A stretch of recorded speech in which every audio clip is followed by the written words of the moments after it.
Video کے نیچے subscribe کے بٹن پہ کلک کریں، بیل کے آئیکن پہ کلک کیجئے تاکہ ہر نئی ویڈیو کی نوٹیفیکیشن آپ کو مل جائے۔ قریب ہو کر تشریف رکھیں، انشاءاللہ درس قرآن ہوگا۔ جو حضرات قرآن پڑھنا جانتے ہیں وہ قرآن لے کر بیٹھیں۔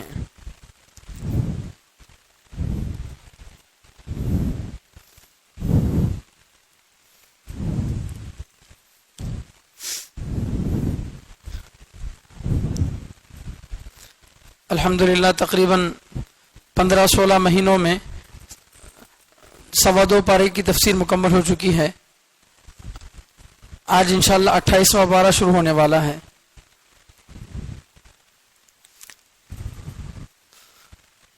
سورة المجادلة مدنية۔ اعوذ باللہ من الشیطان الرجیم، بسم اللہ الرحمن الرحیم۔ قد سمع الله قول التي تجادلك في زوجها وتشتكي إلى الله والله يسمع تحاوركما إن الله سميع بصير۔ الذين يظاهرون منكم من نسائهم ما هن أمهاتهم إن أمهاتهم إلا اللائي ولدنهم وإنهم ليقولون منكرا من القول وزورا وإن الله لعفو غفور۔